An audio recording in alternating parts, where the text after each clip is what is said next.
What's going on, guys? My name is Dan, and today I want to talk to you guys about how to play Connector on Mirage. If you watch any Pro CS or FPL or anything like that, you'll notice that the meta kind of now is to, rather than have, what used to be the meta is have two A players and have a guy playing something like triple and have a guy playing something like default and holding A together like this, or maybe having a guy playing stairs or CT right at the beginning of the round. The meta now is kind of to just have your second A player be in con, right? Helping your mid player, helping your short player hold mid, and hold on to con specifically. Con is people have realized how important con is in a round and how many different things a good T side can really do once they have con control and the kind of map control it gives them. So it's really, really popular now for teams to have a guy actually playing here in con, using his util to hold con and fight mid early, get early picks, and then he can always go back and help the A player if needed. That's kind of the idea of the con player in general. So, well, let's get into it. So the first thing as a con player you want to be paying attention to is spawns. There's a bunch of different spawns for Mirage. I'll put a picture on screen right now of all the different Mirage spawns. As you can see, there's quite a few. So there are some that are more, up here. There's some that are over here. And then there's some that are way down here. You get the shitty spawns. There's some that are right in the middle. So you want to pay attention to, pretty much as a general rule of thumb, what side of this truck you're on here. So, you could either be on this side, and you're either closer to A or closer to B. Now, as a con player, you're going to want to pay attention to what these spawns are and which one you get. Now, normally you'd think as a con player, all right, so no matter what spawn I get, I'm just going to run up here and run to A and run to con. But not necessarily, because a popular thing for the Ts to do now, that's something that's super, super popular in Pugs, is for Ts to go for an early pick here on A ramp, right? They're going to peek into this. Even if you molly this, which you should be, Ts are going to be peeking into this, right? They're going to want to peek this molly. They're going to want to peek behind the molly. They're going to want to boost their op here so he can watch this cross. So if you don't have, if you have the wrong time, if you spawn somewhere like here and you try to run through A, well, that extra second that it took because you spawned later, you're going to get picked crossing here, right? By the time you get here, there's going to be a guy waiting for you, and he's going to kill you while you try to cross the stairs. And boom, you gave him a 4v5 that fast.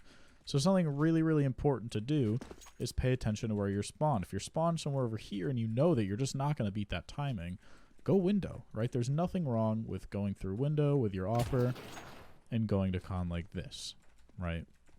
This is a perfectly good way to get to con. It's a really good, it's really good for timing. You don't have to worry about that peak and all as well. Now, if you do get a good spawn like this towards A, on this side of the APC here, you want to run, through A to con. And while you're running A to con, the util that you're going to want to pay attention to is, first of all, you're going to want to molly this for your A player, right? The idea is to have your A player hang on to their molly, right? You want this molly at the beginning of the round one way or another to stop just a quick run out and a free kill before you even get into position. So you want to be mollying that, and you want your A player to hold on to their molly. Just say, I got the molly, hold on to yours, and they can go, wherever they're going to play, under Balk or default or whatever, and they can just hang on to their molly, right? So if there's any late round A pressure, they can just huck that molly and stop it right there and wait for rotates. So that's the idea of you throwing this molly for ramp. You want to, I usually aim right at the top of this building here and just run throw it like that once I get close to triple. And it lands in a good enough spot where it's very difficult for the Ts to peek behind it, right? They're going to take damage. It's, if they want to push through and go for a kill, they're pretty much, they have to push all the way out and they're going to be sitting in it, take a bunch of damage. So you want to, this is a pretty decent Molotov. A lot of times you'll see people throwing something like that lands like right there, and it's like, well, yeah, that stops them from sprinting out, but they can just sit behind it like this if it's there. They get to sit here and wait for you to cross. So you want to avoid giving them those free kind of kills.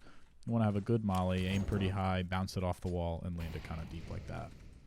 Now, when you're crossing, when you're about here, usually, you want to throw a flash for your window player so they can peek top mid. Now, there's a bunch of different ways you can throw the flash. You can throw it over con like this. You can throw it really deep like that. The best way I found, and the way that I always do it, is just to aim kind of like this. It's not really exact, but I just hold W and A and do like kind of a, well, don't fuck it up like I did. Kind of do like a little diagonal throw. and I just jump throw it and launch it into the air. I found that this really blinds the guy that's coming up right here going for this peek. He's blind for a good, 2 seconds. So that gives a lot of opportunity for this window player to come here, even with a bad spawn with the op. This guy's not going to be able to hold this. So he can come here, go for the swing, go for the pick. And a lot of times I've helped my mid player get a free kill off that. So yeah, pretty much you're running out A, you're throwing that, switching to a flash, and hucking it like that for your mid player. So that's the util you want to be throwing pretty much every round if you get this spawn for A. A lot of times your A player will say, no, I got the molly, don't worry about it. And you say, all right, whatever. And then you'll flash mid. If you don't have a flash, maybe the A player throws it. But that's generally the 2 pieces of util you want to make sure you have. The third piece is a little more subjective, but it tends to be thrown every round. And it's, especially if it's a normal T side and they're fighting for mid like they should be, you want to be throwing something like this. This is just a typical bottom con smoke. There's a couple different ways to throw it. You can throw it like that, which lands sort of in the center. You can throw it more, when you're running. Sometimes I like to throw it like this, and I'll just right-click it into one of the corners. That's a really effective smoke. It blocks all of bottom con, and you can still peek around it. Or you can throw it on the left side. It really doesn't matter. And then there's a couple, just like gimmicky little stupid one-way smokes that, I've seen people throw, and I'll use sometimes where... if you really want to try to peek behind a smoke and catch people off guard, there's a couple ways. But the idea is you want to have bottom con smoked at the beginning of the round when you're going to fight mid. Your window player is going to be here fighting mid. A lot of times they're going to get smoked or something. And you don't want to give them mid for free. So you want to be smoking that, and a lot of times just maybe jiggling this, or they'll have a guy holding you from top mid. This is a super common angle here, is to have somebody sitting there holding con. So you want to be fighting this, right? So if you have that smoked, you can peek around that one way, and you can fight top mid. You can have somebody flash you into mid, and you can peek under it like this. Super common play. Have your A player, your window player flash into mid, and just swing out on this flash. Try to get a kill. It's a very surprise play for them. They're not going to expect it. And then the other thing you can be doing is making sure you're keeping an eye on underpass. If they have a guy fast underpass, usually if the guy's rushing underpass, he'll get there around 140 in the round. He'll get about here. So that's when you want to be, if you have a good window player, they should usually be mollying that around 140. They'll molly underpass, and then you can even combine that with an aid, something like that. You can do a ton of damage or even kill this guy underpass just with that util. So, pay attention to the timings. If you think they usually have a guy rushing underpass or they've been doing that, go ahead and nade him. He's going to be pissed off when he takes like 70 damage from the molly and the nade there. Yeah, so keeping bottom con smoked is super important throughout the round. It's a really good way to deter Ts from taking the space. It makes it a lot harder for them to get through mid like this if you're playing well around a smoke. If you have this smoked, it's a lot harder for them to take con. So next thing I want to talk about is some of the different angles in con and when you actually want to be using them. I've seen a lot of people sit in this angle for way too long, and they're still trying to take fights, or they're sitting bottom con, and they're fighting like this, which isn't necessarily the best angle. A lot of times the best thing you can do as a con player is actually just give them this space here. Give them this space on cat. Give them this space bottom mid, because once they get to here, this is an extremely beneficial fight for you. If you can play an angle like this, which seems obvious, but it actually is a really good way to net you some free kills, just sit in this corner and wait for him to peek into you. I've seen a lot of people just get really lazy. A lot of Ts get really lazy on these clears. And a lot of times they'll go ahead and, once they clear this box and left side, they'll just go ahead and wide swing, and they'll start clearing these corners. And this angle right here will so quickly catch them off guard. You get 2 or 3 kills just sitting in an angle like that, moving around a little bit, holding different stuff. So that's a really good, if you know they have this space on mid and you're glad to give it to them, this space here, there's no problem with giving it to them, especially if you have bottom con smoke still. Holding an angle like this, you can completely hold short, and you can just say, hey, they could be under window. You can even nade it. So this is a really beneficial angle here. Another angle you could play is if you think that they're going to pop themselves into con, maybe with a flash or something, or they're going to peek cat like this, which is another common play. They'll have, if bottom con smoke, they'll say, oh, well, I don't want to try to, take that. So they'll either walk past the smoke to under, to nest, or under nest, or they'll have a guy here cat, and he'll try to push up cat like this. This angle is still good for Cat, but it gives him a little bit more space, you know, holding this bottom corner. So another good angle to play is just here. But keep in mind, this is a very pre-fireable angle. This is pretty much cleared by everybody that plays, you know, every T that has decent crosshair placement is going to try to peek into that and clear you. So keep that in mind. But this is still a really, really good angle to play, especially if you have, you know, if there's no smoke here and you just want to, and you know they're going to aggress mid, holding something like this and just waiting for an aggression, you're going to have the advantage on this guy because you're going to see his legs first, right? You're going to be able to just tickle his toes there. A lot of times it'll get you a free kill, or this guy is going to be at a perfect headshot angle for you. So there's a couple angles that you can just play as a reaction to what they're doing in mid if you know they're trying to take mid. Play these deeper angles and make yourself, you know, a harder target and give yourself an easier fight. If you really are worried about underpass or you know that they're under nest, right, playing an off angle like this is really, really good. I wouldn't necessarily call it an off angle, but it's a hard angle to clear. They're going to have to use a molly if they really want to clear you out of there consistently without you being able to take one.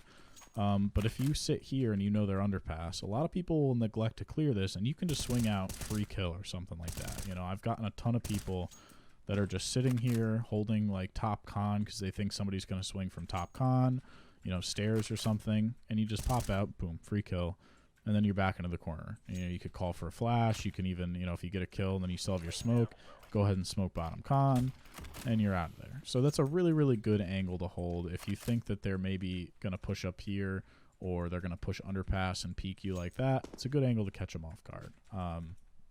It's also good if you know they're pushing short. Maybe they have an op or something on Cat here, and they're really clearing this out. Playing an angle like that, they're probably going to clear all of con and say, all right, let's go up short, go up short. They're going to be clearing this or something, clearing short. It's a great timing for you to just swing out, and boom, you get a free kill on these guys short here. This is really hard for them to clear out because the chances are they're not going to want to use a molly. You know, they might smoke top con or something. They might have this guy smoke top con, but they're not going to want to use a molly to clear this. They're really not. They're going to clear it just, you know, to the extent of, all right, the box is clear, the corner is clear, and this corner is clear. You know, most likely they'll have this guy clear this corner. But if you're here, super, super hard for them to clear out, and you can swing out and get this free kill, get a couple free kills, or at the very least get some major, major info. And that's another thing to keep in mind as a con player, is even just getting info is really, really valuable for your team. Excuse me. So those are just a couple different angles in con to play. There's, you know, there's the one ways here with the bottom con smoke that you can use and just jiggle peek this, jump peek it. So these are pretty much the basic angles. There, right there, peeking top mid like this with the one way, peeking here, and peeking here. But they're very situational, so you just want to pay attention to what's going on, how the enemies are playing, and you can use these in a ton of different ways. So the next thing I want to talk about is some late round reactions, mid to late round reactions as a con player. So the first one I want to discuss is if you know that it's going to be something like an A split, right? If you have info that, all right, there's at least one in Palace, there's at least one ramp, you know, you have eyes on people ramp, maybe you saw the bomb ramp, but like it, you know, jiggle peeking like this or jiggle peeking Palace, you saw a guy and then you went back to con, you saw, okay, I saw a bomb, I think it's going to be an A split. There's some really, really valuable reactions to this. Now, one of them is to have you or your teammate, if you still have your smoke at this point, which there's a good chance you already threw it, having your teammate smoke bottom con late round. Like, you know, there's 30 seconds left and you know they're going to exec somewhere. Late round smoking bottom con like that is super, super valuable because this means that these mid players have a really, really hard time pushing into con and helping the players that are going to push out A, right? A super common play is for the T's to take mid, you know, have 3 people take mid, have one of them go back to A main, or have 3 guys still in mid, and try to take con together. You know, maybe they'll flash into con, try to take con and push up A, you know, push stairs, hold jungle, CT, and take A on a split, right? It's going to put a lot of pressure on this player or the, you know, the triple player. It's going to put a lot of pressure on them. So a good reaction to that is, yeah, to have this bottom con smoke down. Fantastic reaction to that. And if you don't have a smoke, there's nothing wrong with, again, you know, you can play an angle like this for a little bit. Maybe you get 1 kill and you know there's more in mid. You know, one of the things that's you'll see me doing if you watch any demos in like every single game as a mid player or as a con player, I usually will get a kill here and just knife out, boom, I'm out of there. Fuck that. I'm not fighting anymore because I'm going to get flashed or I'm going to get swung by a guy who's ready to pre-fire me. So a really good reaction is just to dip out of here if you know they're going to try to split and help your A player. You know, just jiggle this, put a lot of pressure. If you have a smoke, you can smoke Palace. You can be flashing, you know, something like that, or flashing over your A player. There's just a lot of ways you can use your util and just use your manpower to deter these A players from pushing out as fast as they'd like to. And it's always you know, you always want to keep an eye on this con play. Maybe just jiggle it, something like that, and just know, okay, there's nobody pushing con. We're good. We can worry about A for a second. You know, careful window, but we're just jiggling con, making sure there's no pressure from there. So that's a good reaction to an A play. Another reaction is if they have a lot of mid control here, right? If they have, say they put 4 mid and they used, you know, windows smoke, top con, cat, they mollied underpass, they mollied all this stuff, and they really took mid. They really wanted mid. Maybe they're going to try to boost a guy or go short. A good reaction to that is to equalize map control, and all that means is that you have your A player pushing in. You're kind of rotating positions. You're having your A player push in to either ramp or palace on a flash, and you are coming out of con and playing somewhere like triple or jungle. You're playing more of a spot that could help A. And at this point in the round, you know, if you're doing this kind of play and you're pushing jungle, a lot of times you'll have your op going, you know, rotating from window down to CT to help anyways. So you'll have this guy CT, your op, maybe he's watching con, watching palace stuff, peeking that, and you're playing stairs or jungle or something like that, or maybe even pushing all the way up to dark. And, you know, equalizing that map control, having a really good hold on A because you don't have a good hold on mid. And when you have this op here, this is, you know, as much as it doesn't seem like it, this is actually, you're kind of holding con from here, right? You're holding this con walkout. Even if they have it smoked, let's see if I can get this to land, right? Even if they have that top con smoke down, that didn't land at all, did it? So even if they have that top con smoke down, having an opper here in CT, you're actually able to kind of hold that, especially if you have a teammate pushed palace or ramp. You're kind of holding on to this map control in a way. So that's a really good way to pay attention to your rotates. Have your window player go CT mid-round, and if you have a good window player, they should kind of know that already. Have your window player go CT, fall out to something like jungle where you can hold, you know, hold this boost, hold nest, obviously with an M4 usually. Hold jungle, hold nest, hold top con like that. And make sure they can't walk out A. You know, you can play. There's a ton of different angles you can play. There's mollies you can throw to, you know, deter people from walking out A. And then you have that A player, you know, with a flash. You say, hey, let me flash you in palace, push palace. You flash him in palace like that, or, you know, ramp, whatever, throw a flash, and have this guy push in and take this space, right? Don't just clear it, right? Don't just clear palace, say, all right, it's clear, and then fall off. Take that space. Take hold of palace or ramp, you know, either one, and just hold that space. And what you're doing is making it extremely hard for the T's to finish A here, right? If this guy has any brain, he's going to push in and he's just going to sit here, right? He's going to hold deep palace, make sure they can't retake it. And then when they start pushing A from con or ramp or whatever, he can come back here and he can say, all right, waiting for the plant. As soon as he hears those buttons clicked, boop, they're dead, or, you know, wherever they're planning. They're not going to expect this guy, especially if there was no contact made when he took the map space. Chances are they're going to totally forget about it. And this guy's going to be ready, right? He's going to be ready to swing out, kill that planter, and then live. And then just go back and live and just sit there and be a nuisance. So taking map control is super important, and just equalizing it. It could be the same thing with ramp, right? Like, you know, you flash your teammate into ramp, and they're just going to go down and clear out all these angles, and then just hold it. They're just going to sit here, and they're going to hold ramp, and they're going to wait for the A push. And you'll see this if you really pay attention to any, like, Mirage demos from pros or FPL. This is what they're doing, right? They're taking that map control. So as a con player, you want to be assisting. Generally, you don't want to be the one taking that map control. You're going to want your A player doing that, but you're going to want to be the one throwing that flash, right? You're going to want to be the one getting them into palace. And maybe throw a little, you know, maybe throw some better flashes than I do. But you get the point. Get them into that map control and make sure that you are staying in control of the round at least a little bit. You can't give, you know, if you give them mid, you can't give them palace and ramp too, and you can't give them ladder and window. If you give them too much, they're just going to close in on you and ruin your day. So That's important to keep in mind. And then another like mid to late round reaction is if you know it's kind of a B centric setup. Maybe they have, you spotted a bunch of apps, or your teammate heard a lot of apps or underpass.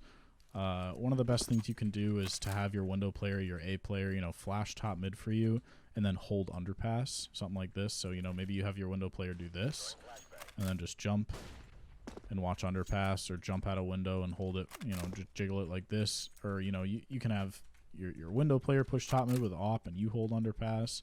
But the idea is, again, it's the same idea as what we did on A, taking map control. It's just equalizing map control. So if they, it's B centric, you leave one guy A and your two mid players take all of mid like this.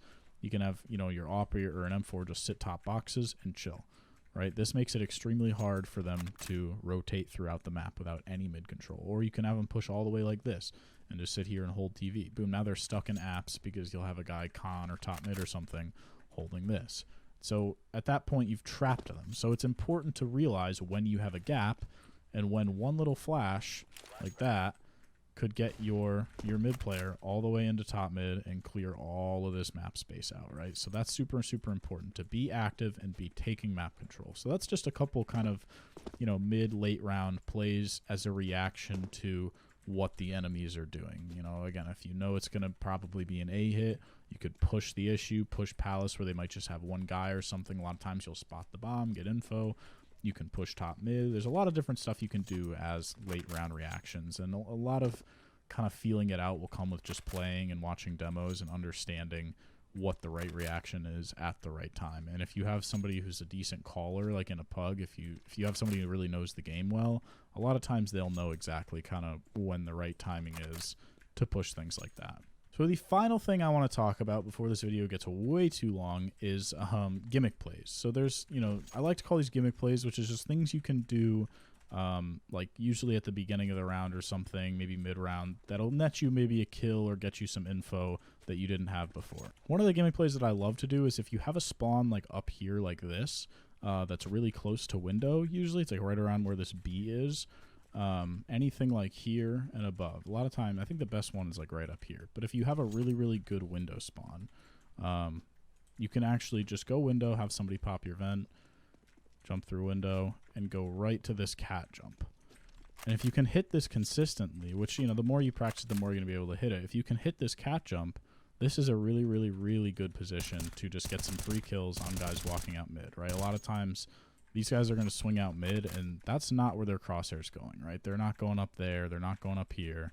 They're clearing con. They're clearing that. They might be clearing cat, underpass, but it's going to be very hard for them to predict you being up there, especially because this is like a, it's like a 1 in 15 rounds kind of play, maybe. You want to jump up here. Your opper can even do that if you as a nest opper. Not that this video is about opping nest, but your opper can do this, and you're just jumping cat.